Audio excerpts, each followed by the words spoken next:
कसरी यो चाहिँ बनाउने मनमा आयो अलिकति भनिदिनुहोस् त। अहिले सबैले बनाएको थियो यो त सर्वबाजे भाइ सबै खाने थियो तातो।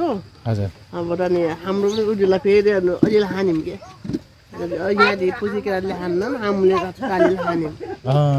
तपाईँको चाहिँ एउटा चिउँदोमा छ अर्को चाहिँ निधारमा। निधारमा दुईवटा छ होइन।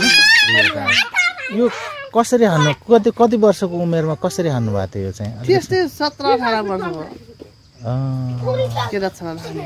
यो के कसरी गर्नुभयो यो प्रक्रिया अलिकति सुनाइदिनुहोस् त। यो हामीले आगो बालेको कोइलालाई हजुर पिस्यौँ।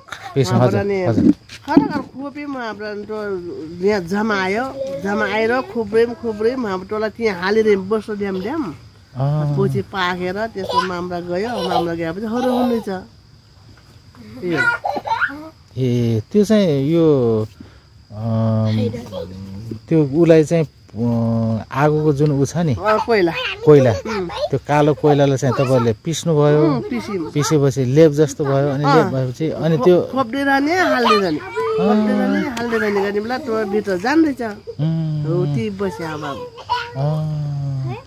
अनि यो लगाउँदाखेरि किन लगाएको योले चाहिँ राम्रो देखिन्छ भन्ने चलन थियो कि के थियो खास चाहिँ कसरी? सबैले ती गराएर हाम्रो तुरन्त बोलिनु बेला खोपेर हामीलाई निश्चित को खोप्नु भएको थियो? तपाईँकै दौतरीहरू तपाईँको उमेरका सबै हाम्रोकै बगालमा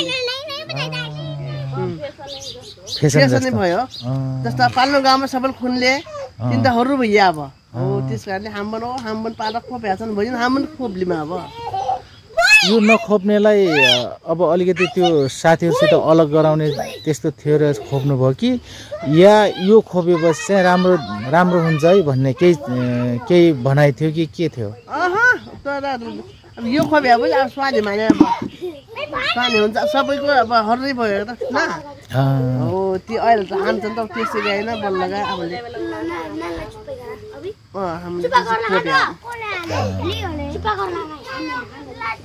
मसला के हाले होइन त्यो कोइलालाई पिस्यौँ हालेर हालिरहनु छ नि खोपिरहने हाम्रो हरु बस्ने रहेछ। अनि दुख्नु त दुख्यो तर अब उसको लागि चाहिँ के भन्ने यो दुख्यो पनि सहीमा अब रहरले कमाएको भनौँ लहरले कमाएको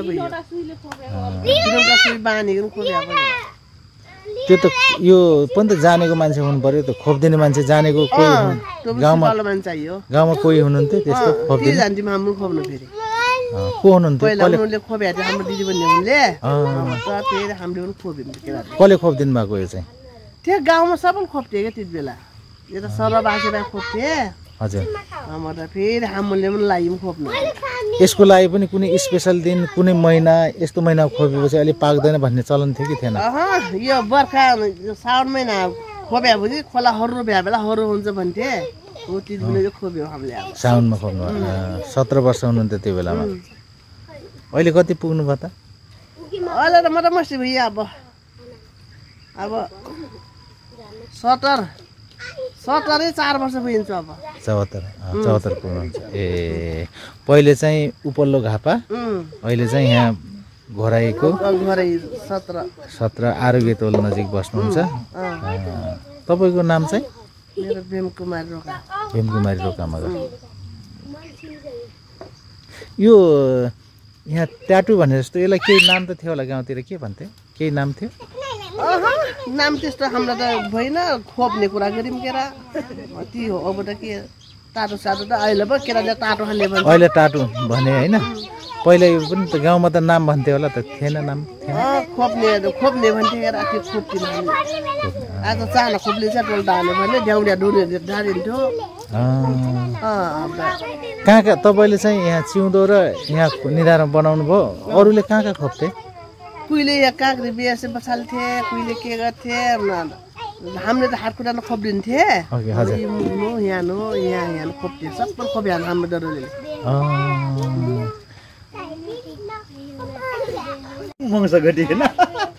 त्यस्तो त होइन होला। यो तपाईँले बनाउनु भयो नि यो ठ्याक्कै यसलाई के नाम भन्छ यसलाई चाहिँ तपाईँले के भन्नुहुन्छ गाउँमा? अब यो हजुर पहिला चिउनी खोप्याएको भने हामीले त हामीले खोप्यौँ 3वटा सुइँले चप चप चप चप पाइन वहाँबाट अनि खोपेपछि यसको बोक्रा गयो के